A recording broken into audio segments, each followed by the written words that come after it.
The metal chair creaked under the weight of the alien creature as he shifted uncomfortably. Commander Zethkar's 6 arms were locked in energy shackles that glowed blue against his dark green shell. His insect-like head turned toward the human woman sitting across from him, studying her with black eyes that held secrets and pain. Captain Lisa Martinez kept her face calm as she looked at the creature that had once been her enemy. The recording device on the table between them hummed softly, capturing every word that would be spoken in this small room aboard Haven's rest space station. Outside the thick windows, stars moved slowly past as the neutral station orbited a dead moon. You said you wanted to tell me something, Martinez said, her voice steady. Something about the war. Zethkar's mandibles clicked together, making a sound like breaking twigs. It was a nervous habit she had noticed during their first meeting 3 days ago. The alien commander had surrendered himself to human forces, claiming he had information that could help end the fighting between their species. I have killed many of your kind, Zethkar said, his voice coming through the translation device as a deep rumble. I have destroyed your ships, burned your colonies, taken the lives of those you call family. But I have come to understand something that my people do not know. Martinez leaned forward slightly. What is that? We were wrong about humans. We thought you were weak. We thought you would break easily, like the other species we have conquered. But you are not weak. You are something else entirely. The alien's 6 arms moved restlessly against his restraints. His shell bore the marks of countless battles, scratches, and dents that told the story of a long military career. Martinez had read his file. Before his surrender, Zethkar had been one of the most feared commanders in the Vraxian Imperial fleet. Tell me, Martinez said simply. Zethkar's head tilted back, and for a moment he stared at the ceiling. When he spoke again, his voice was quieter, almost distant. I was young when the war began. Young and eager to prove myself in battle. The High Command told us that Earth was a primitive world, filled with soft creatures who had never known real war. They said your species would surrender the moment our ships appeared in your skies. He paused, his mandibles clicking again. We had conquered 17 other worlds before yours. Some fought back, but not for long. A few battles, some bombing runs, and they would surrender. Their leaders would beg for mercy, offer us whatever we wanted if we would spare their people. It was always the same pattern. Martinez said nothing, waiting for him to continue. The first intelligence reports about your world made us laugh. Your weapons were primitive compared to ours. Your ships were slow and clumsy. Your defenses looked like something children had built. The High Command decided that Earth would be conquered in less than 1 solar cycle. The alien's voice grew darker as he continued. I was assigned to the advance fleet. My job was to scout your outer colonies and report back on your military strength. Easy work, they said. A chance for a junior officer to gain experience without real danger. He looked directly at Martinez now, his black eyes reflecting the room's dim lights. But your people were not like the others we had fought. From the very first battle, something was different. Something that made no sense to us. Martinez felt her heart beating faster, but she kept her expression neutral. She had fought in that first battle he was talking about. She had been there. When the aliens attacked Kepler Station, what was different? She asked. Your people fought like they had nothing to lose, even when they had everything to lose. They fought harder when they were outnumbered. They fought harder when they were wounded. They fought harder when they were dying. Zethkar's voice was full of confusion, as if he still could not understand what he had witnessed. At Kepler Station, we surrounded a small mining outpost. 37 humans against 300 of my warriors. The outcome should have been certain. We sent the standard surrender demand, expecting the usual response. The alien's mandibles clicked rapidly now, a sign of agitation. Instead, your commander sent back a message that our translators had trouble with. 3 words that made no sense to us then. Come and take it, that was all. No negotiation, no attempt to save lives, no begging for mercy. Martinez remembered those words. They had become a rallying cry for human forces throughout the war. She had heard them broadcast on every frequency during the darkest days of the fighting. We thought it was a mistake, Zethkar continued.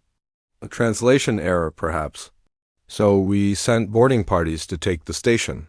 Simple work, we thought. Capture the humans, secure the facility, move on to the next target. The alien's head moved from side to side, a gesture that seemed almost human in its denial. But your people turned that mining station into a fortress. They used the mining equipment as weapons. They turned the ventilation systems into death traps.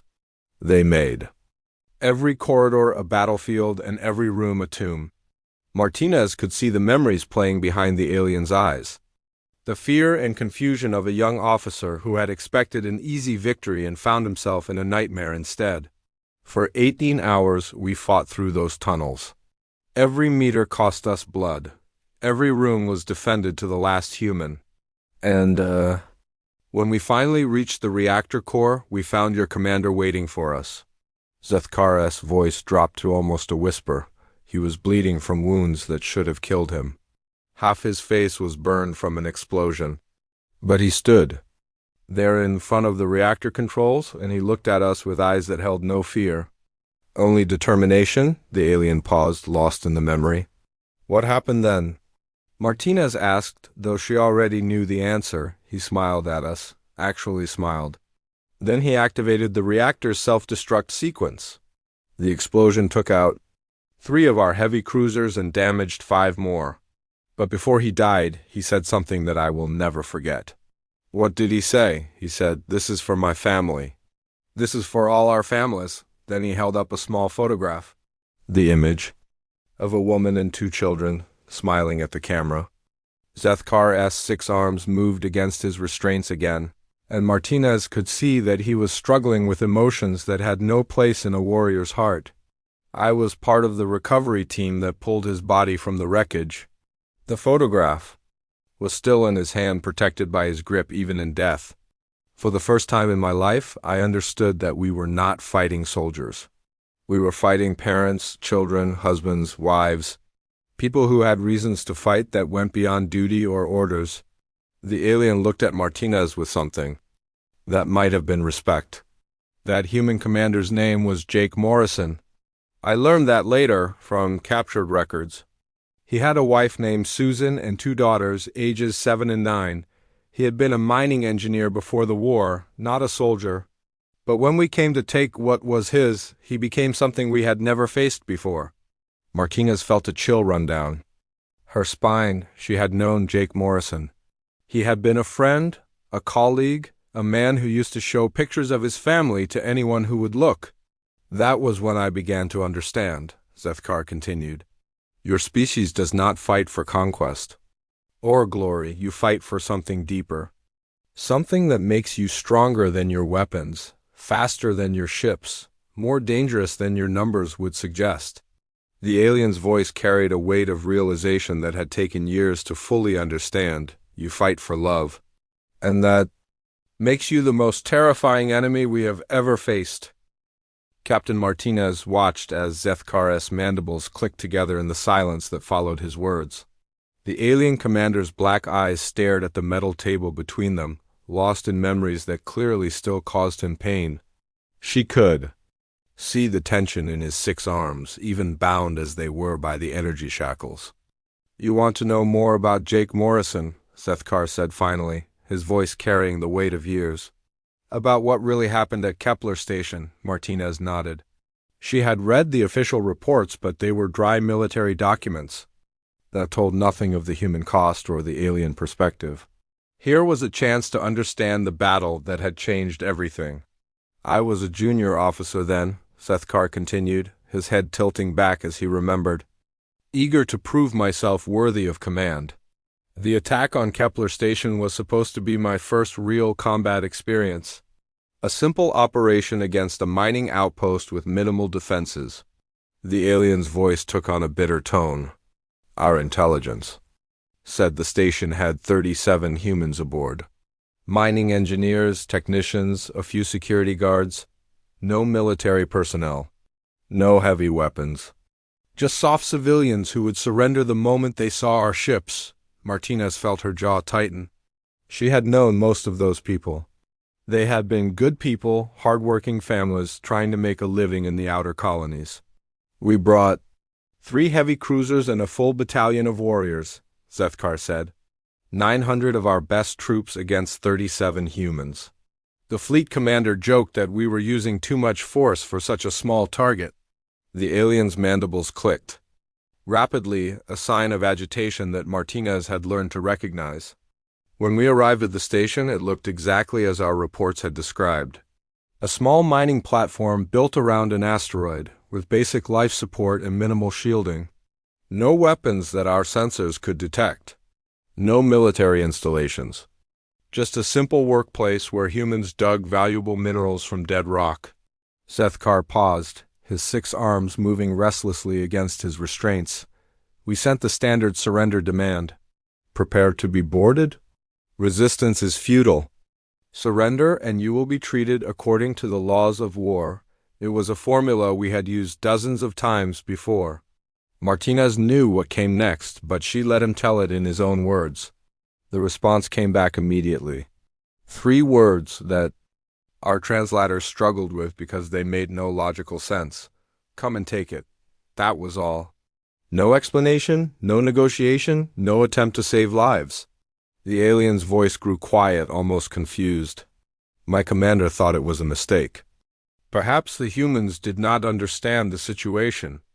So he sent another message, explaining that we had overwhelming force and that resistance would only lead to unnecessary death. What did Morrison say to that? Martinez asked. He opened a communication channel to all our ships, visual as well as audio. And there he was, standing in what looked like the station's command center. A middle-aged human with graying hair and kind eyes. He looked like someone who would be more comfortable fixing machines than fighting wars. Zethkar had moved from side to side, still unable to fully comprehend what he had witnessed. He spoke very calmly, very clearly. He said, "My name is Jake Morrison. I am the senior administrator of this facility. We have 37 people here, including 12 children. We will not surrender. We will not abandon our home. If you want this station, you will have to take it from us, the alien warriors." Voice carried a note of something like admiration. Then he did something that shocked us all. He introduced his people. By name, one by one, he showed us the humans who would be fighting us. Engineers, miners, technicians, even the children. He told us about their families, their hopes, their dreams. He made them real to us. Martinez felt her throat tighten. That sounded exactly like something Jake would do. He had always believed that people fought harder when they knew what they were fighting for. Our commander was furious, Zethkar continued. He ordered an immediate assault. 300 of our best warriors launched from the cruisers and attached to the station's airlocks. It should have been over in minutes. The alien's eyes closed, and Martinez could see the pain in his expression. But your people had used those hours to prepare. They had turned their workplace into a fortress. The mining equipment became weapons. The maintenance tunnels became ambush points. Every corridor was trapped, every room defended. Zethkar's voice grew louder, more animated as he relived the battle. My squad was assigned to secure the main reactor. A simple job, we thought. The reactor was deep in the station's core, protected only by a few maintenance doors. But those doors had been reinforced with mining equipment. The corridors leading to them were filled with cables that had been electrified. The humans had rerouted the station's power grid to create death traps. Martinez could picture it in her mind. Jake Morrison had been a brilliant engineer. He would have known exactly how to use the station's systems as weapons. It took us 4 hours to fight through just the first level, Zethkar said. 4 hours to advance a few hundred meters. Every step cost us warriors. Every room was a battle, and the humans, they fought like nothing we had ever seen. The alien's mandibles clicked rapidly as he remembered. There was a woman named Carol who operated the mining lasers. She had turned them into weapons and was cutting through our armor like it was paper. When we finally reached her position, She was wounded and bleeding, but she kept fighting until the very end. Martinez remembered Carol. She had been Jake's deputy, a tough woman who had worked in the mines for 20 years. There was a man named Pete who had barricaded himself in the communications center. He kept broadcasting updates about the battle, telling other human colonies what was happening. Even when we broke through his defenses, he kept talking until his last breath.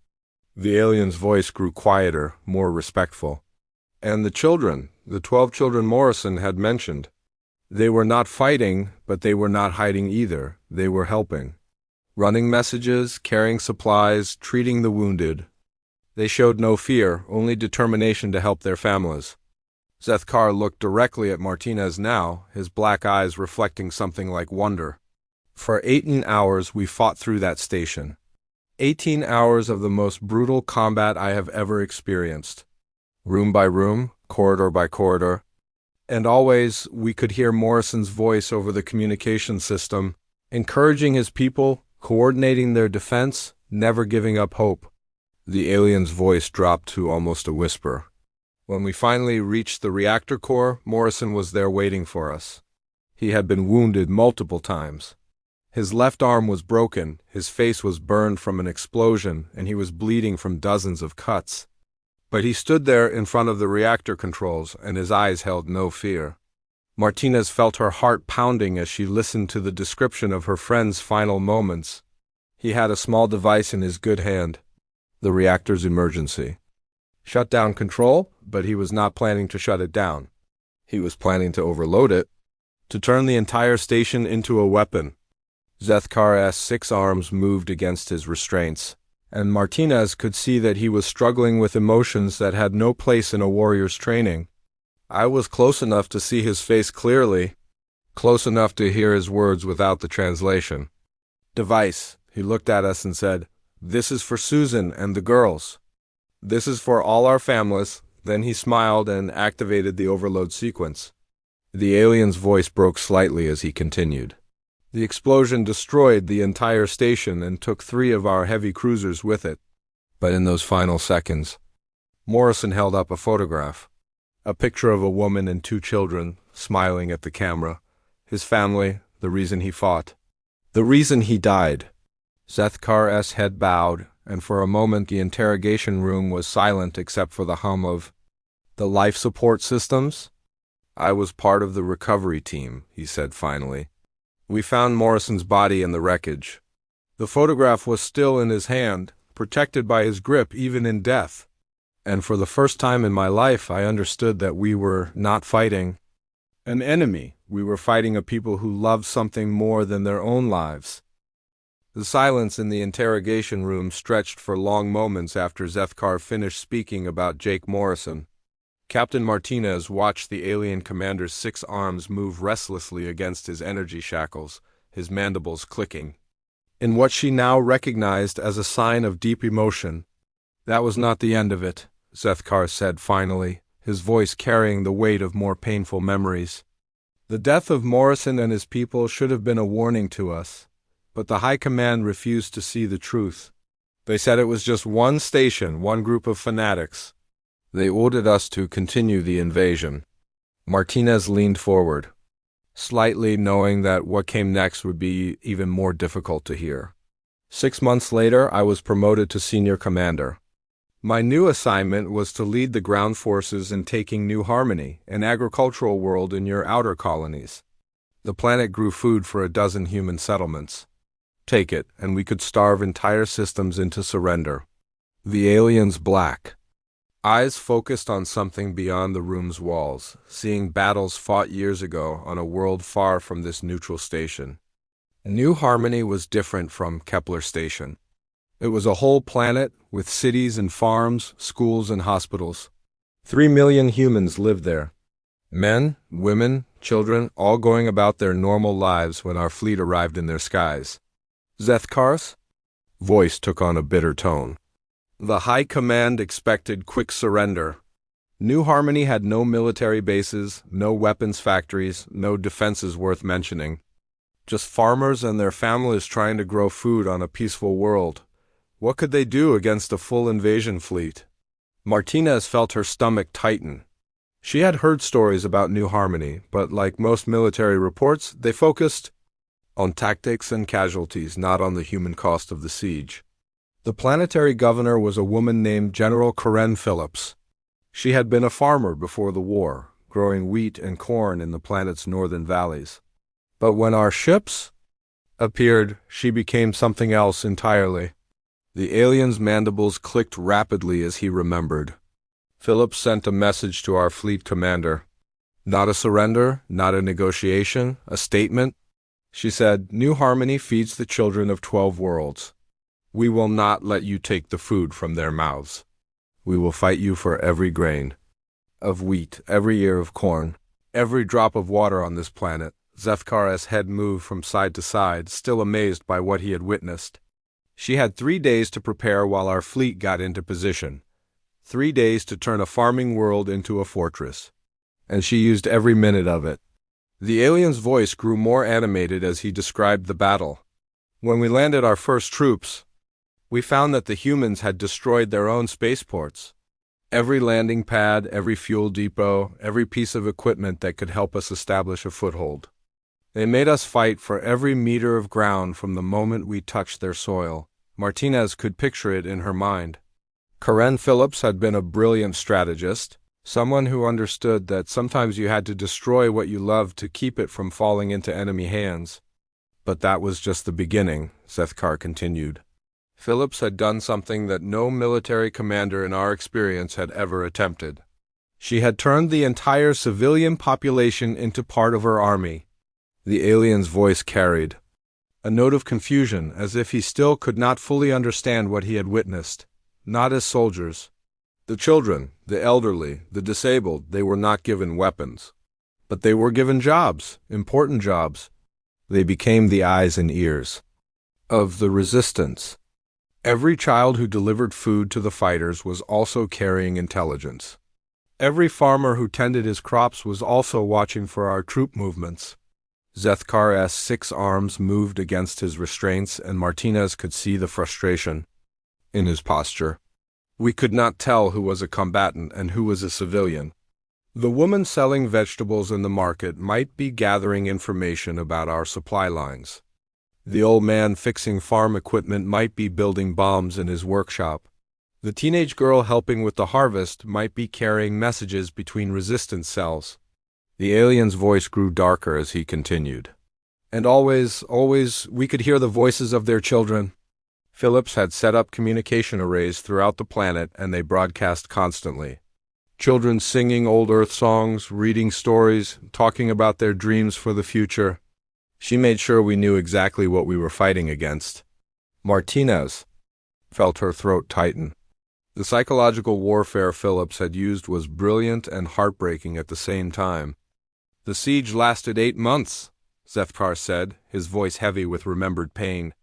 8 months of fighting for every farm, every village, every field. And the humans never stopped surprising us with their determination. The alien's mandibles clicked as he recalled specific incidents. There was a small town called Riverside where we cornered a group of human engineers. They had been tasked with defending a water treatment plant that supplied drinking water to half the planet. When we surrounded them, they could have surrendered and saved their lives. Zethkar's voice grew quiet, almost reverent. Instead, they made a choice.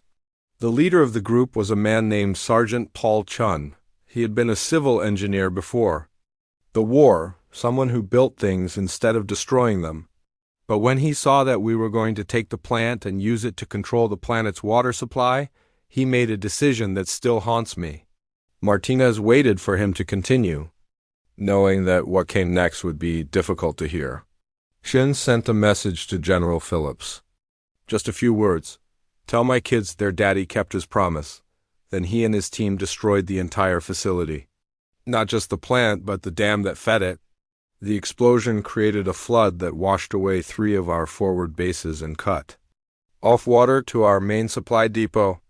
The alien's voice carried a note of something like admiration. Chun died in that explosion along with his entire team. But his sacrifice gave the resistance 3 more months to prepare their defenses. 3 more months to evacuate civilians and stockpile supplies. 3 more months to show us that they would never give up. Zethkar's head bowed, and Martinez could see the weight of guilt in his posture. The message Chun sent became a rallying cry for human forces across the sector. "Tell my kids their daddy kept his promise." We started hearing it everywhere. Broadcast on communication channels, written on walls, carved into trees. It became a symbol of human determination. The alien's voice grew more troubled as he continued. But the worst part was what happened to the prisoners. We captured hundreds of humans during the siege. Soldiers, civilians, even some of the children who had been helping the resistance. According to our military protocols, they should have been interrogated for intelligence and then held until the planet surrendered. Martinez felt her heart pounding as she waited for him to continue. But the human prisoners did something that defied all logic. They shared their food with our wounded. They helped treat injured Vraxian soldiers. They showed kindness to the very people who had invaded their world and destroyed their homes. Zethkar's mandibles clicked rapidly, a sign of deep agitation. I remember one incident clearly. A human medic named Dr. Helen Parker had been captured while treating wounded resistance fighters. She was brought to our field hospital, where she saw that we were overwhelmed with casualties from the fighting. The alien's voice took on a tone of wonder. Without being asked, without being ordered, she began helping our medical staff. She worked 18 hours straight treating Vraxian soldiers who had been wounded fighting her own people. When I asked her why, she said something that I have never forgotten. What did she say? Martinez asked quietly. She said, "They are hurt and far from home. Someone loves them, just like someone loves our soldiers. Pain is pain, no matter what species feels it." Zethkar's 6 arms moved against his restraints, and Martinez could see tears forming in his alien eyes. That was the moment I began to understand what we were really fighting. Not just soldiers, not just an enemy army. We were fighting a people who could show compassion even to those who had come to destroy them. We were fighting a species that valued life itself more than victory. The alien's voice dropped to almost a whisper. The siege ended when human reinforcements arrived. A full fleet led by Admiral Robert Stone, with enough firepower to drive us off the planet. But by then, it was too late. The damage was done, not to New Harmony, but to us. To me, Martinez watched as Zethkar struggled with emotions that had no place in a warrior's training. We had come to New Harmony expecting to conquer farmers. Instead, we found people who were willing to die for their beliefs, who showed mercy to their enemies, who fought not for conquest but for the right to live free. We learned that humans do not just fight with weapons. You fight with something far more powerful. The alien looked directly at Martinez, his black eyes reflecting the room's dim lights. You fight with love, and that makes you the most dangerous enemy we have ever faced. The air in the interrogation room felt heavy as Zethkar finished speaking about New Harmony. Captain Martinez watched the alien commander's 6 arms tremble slightly against his energy shackles, his mandibles clicking in a rhythm that spoke of deep emotional turmoil. She could see that what he was about to tell her next would be even more difficult than what had come before. After New Harmony, I was promoted again, Zethkar said, his voice barely above a whisper. The High Command side, I had shown exceptional skill in prolonged ground operations.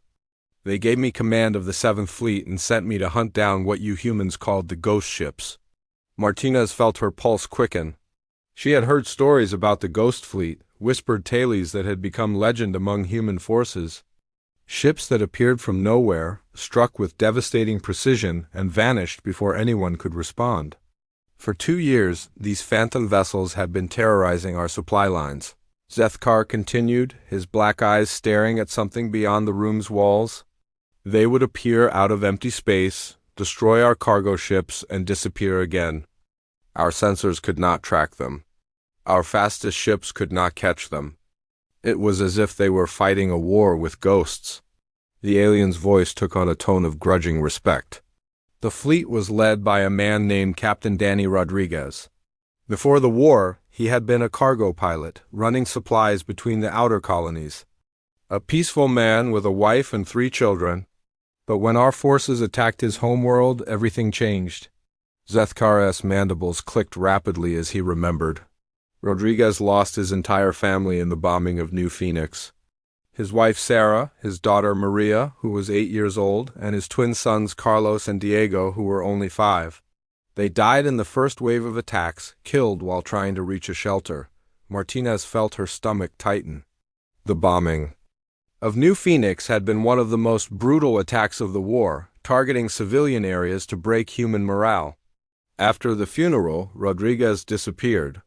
Intelligence reports said he had stolen a military destroyer called the Relentless and vanished into deep space.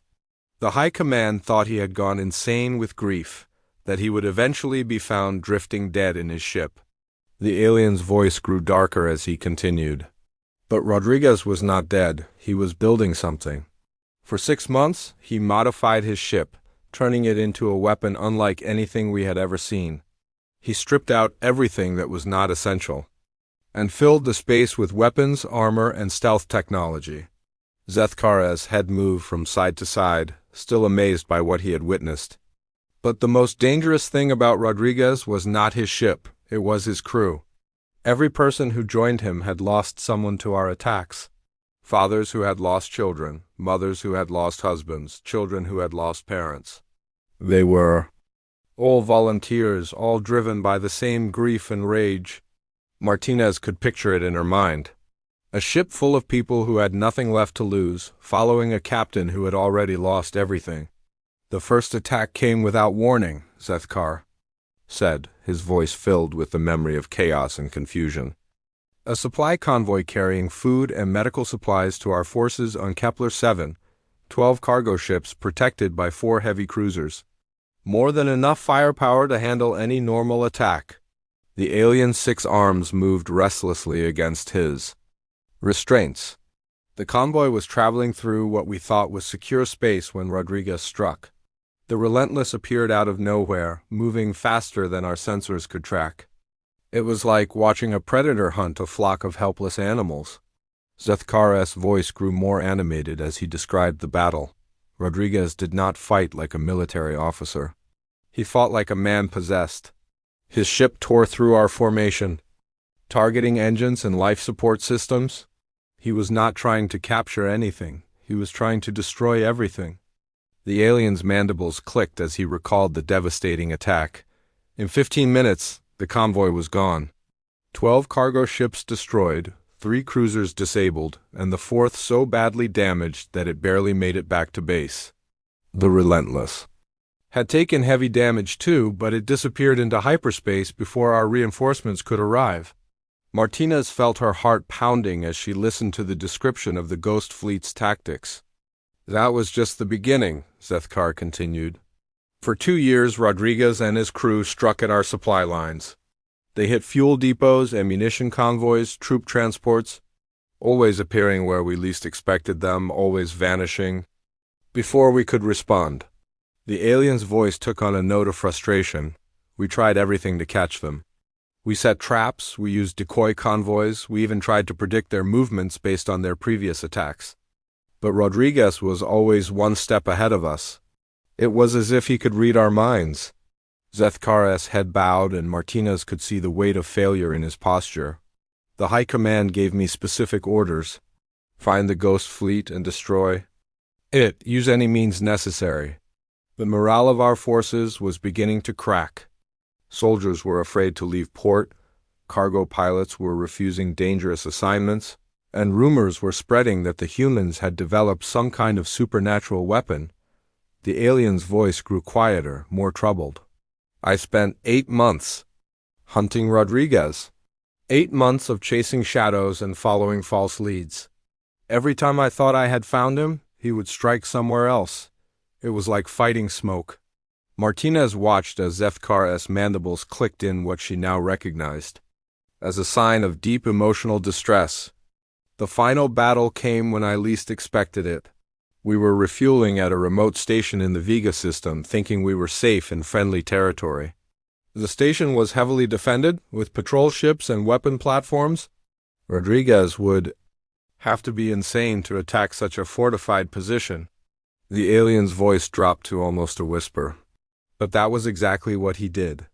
In the middle of the night cycle, when most of my crew was sleeping, the Relentless appeared in the middle of our formation. Not at the edge where it could escape easily, but right in the center where it would be surrounded by enemy ships. Zethkar's 6 arms moved against his restraints, and Martinez could see the terror in his eyes as he remembered. Rodriguez opened a communication channel to every ship in the fleet, visual as well as audio. And there he was, standing on the bridge of his ship, looking like a man who had already died inside. His hair was gray, his face was thin, and his eyes held a pain that no words could describe. The alien's voice broke slightly as he continued. He spoke very quietly, very calmly. He said, "My name is Danny Rodriguez. 2 years ago you murdered my family. My wife Sarah, my daughter Maria, my sons Carlos and Diego. Tonight, I settled the debt." Martinez felt tears forming in her eyes as she listened to the description of a man driven to the edge by grief. Then Rodriguez said something that will haunt me until the day I die. He held up 4 photographs, pictures of his family. And he said, "This is for Sarah and the kids. This is for all the families you destroyed. This is for everyone who will never come home." Zethkar's mandibles clicked rapidly, and Martinez could see that he was struggling to continue. The Relentless began firing at everything in range. Not tactical shots, not precision strikes. Wild, desperate attacks that seemed to come from pure rage. Rodriguez was not trying to win a battle. He was trying to make us pay for what we had done. The alien's voice grew louder, more emotional. My ships returned fire, of course. The Relentless was surrounded and outnumbered 20-1. It should have been destroyed in minutes. But Rodriguez and his crew kept fighting. Even when their ship was breaking apart, even when their weapons were failing, they kept fighting. Martinez watched as Zethkar's head bowed in what might have been shame or respect. For 30 minutes, the battle raged. 30 minutes of the most desperate fighting I have ever witnessed. The Relentless was taking damage that should have killed everyone aboard, but Rodriguez kept broadcasting. Kept talking about his family, about what we had taken from him. The alien's voice dropped to a whisper. In the end, the Relentless was nothing but a burning wreck held together by Rodriguez's will to fight. But somehow, impossibly, it was still moving, still firing, still fighting. Rodriguez's final transmission was just 3 words. "Remember our names." Zethkar's 6 arms trembled against his restraints. The explosion that followed destroyed my flagship and 2 heavy cruisers. The blast was so powerful that it damaged every ship in the fleet. But in those final seconds, I saw Rodriguez on his bridge, holding those photographs of his family, smiling as his ship tore itself apart. The alien looked directly at Martinez, his black eyes filled with something that might have been understanding. Rodriguez was not fighting for victory or glory. He was fighting for memory, for the right to remember those he had lost, for the promise that their names would not be forgotten. And in that moment, I understood that we were not just fighting an enemy. We were fighting a people who would burn the galaxy down before they would let us forget what we had done to them. The interrogation room fell silent except for the hum of the life support systems. Martinez watched as Zethkar struggled with emotions that had no place in a warrior's training, finally beginning to understand the true cost of the war between their species. The silence that followed Zethkar's account of Danny Rodriguez stretched for long minutes. Captain Martinez watched the alien commander's 6 arms shake against his energy shackles, his mandibles clicking in a rhythm that spoke of deep pain. She could see that telling these stories was costing him something, bringing back memories that had changed him forever. "That was not the end," Zethkar said finally, his voice heavy with exhaustion. "After Rodriguez died, the High Command promoted me again. They said I had shown great courage in facing the Ghost Fleet. They gave me command of the 1st Assault Legion and sent me to lead the final attack on your homeworld." Martinez felt her blood run cold. The final battle at Earth had been the most desperate fight of the entire war, with humanity's survival hanging in the balance. Earth, Zethkar continued, his black eyes focusing on something beyond the room's walls. The birthplace of your species. The world that had spawned this impossible enemy that refused to break, refused to surrender, refused to accept defeat. The alien's voice took on a bitter tone. The High Command was convinced that if we could take Earth, the human resistance would finally collapse. They said that no species could continue fighting after losing their homeworld. They were wrong about that, just as they had been wrong about everything else. Martinez leaned forward, knowing that what came next would be the most important part of Zethkar's confession. The battle for Earth's moon was supposed to be a simple operation, the alien said. Luna Base was the last line of defense before we could begin bombarding the planet itself. Intelligence said it was lightly defended, with only a skeleton crew of maintenance personnel and a few security guards. Zethkar's mandibles clicked rapidly as he remembered. But your people had learned from every previous battle. Luna Base had been turned into a fortress, with weapons and defenses that our sensors had missed. Every crater on the moon's surface had been armed, every tunnel had been trapped, every building had been fortified. The alien's voice grew more animated as he described the battle. The fighting lasted for 3 days. 3 days of the most brutal combat I had ever experienced. Room by room, tunnel by tunnel, we fought our way through that base. And always, your people made us pay for every meter of ground. Martinez could picture it in her mind. Luna Base had been humanity's last hope, the final shield protecting Earth from the alien invasion. On the 3rd day, we finally reached the reactor core, the heart of the base's power systems and the key to its defenses. Take the reactor and we could shut down the entire facility. From there, nothing would stop us from bombarding Earth itself. Zethkar's voice grew quieter, more troubled. I led the final assault personally. My best warriors, my most experienced troops. We broke through the last defensive line and found ourselves in the reactor chamber. A vast room filled with machinery that hummed with barely contained energy. The alien's 6 arms moved restlessly against his restraints. And there, standing alone in front of the reactor controls, was a human soldier. A woman in the uniform of your Marine Corps, wounded and bleeding, but still standing. Still fighting? Martinez felt her heart pounding as she waited for him to continue. Her name was Staff Sergeant Amy Parker. I learned that later from the identification tags around her neck. She was a small woman, barely reaching my chest, with brown hair and green eyes that held no fear, only determination. Zethkar's voice carried a note of something like admiration. Parker had been part of the base's security force. According to her service record, she was a maintenance specialist, someone who fixed air recyclers and water pumps, not a combat soldier. But when the attack began, she had volunteered to stay behind and guard the reactor. The alien's mandibles clicked as he recalled the encounter. She was alone. Her squad was dead, her weapons were damaged, and she was bleeding from multiple wounds. My warriors had her surrounded with enough firepower to level a city block. The outcome should have been certain.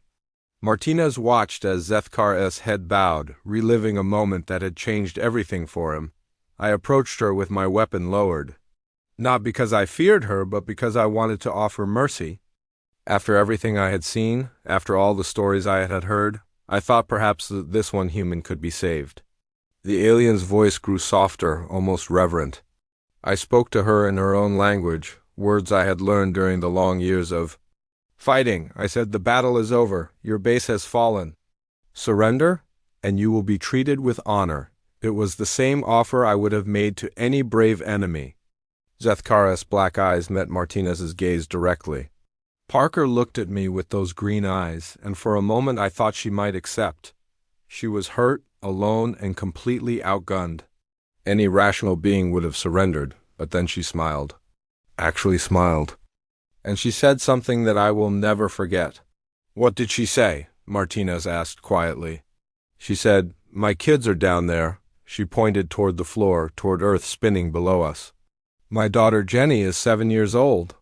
My son Mark is 5. They're in a shelter in Denver, probably scared out of their minds. but they're counting on their mommy to keep them safe. Zethkar's voice broke slightly as he continued. Then she said, I made them a promise before I came up here. I promised that no matter what happened, no matter how scared I got, I would not let the bad guys hurt them. And I keep my promises. The alien's 6 arms trembled against his restraints. Something in her voice, something in her eyes, made me stop. For the first time in my military career, I hesitated. This small, wounded human woman was willing to die to protect children she could not even see. Children who might already be dead for all she knew, but she would not move. Martinez felt tears forming in her eyes as she listened to the description of a mother's final stand. I could have ordered my warriors to kill her. I could have stunned her and moved her aside.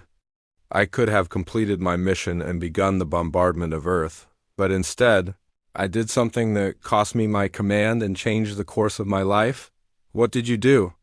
Martinez asked. I stepped back. I ordered my troops to withdraw.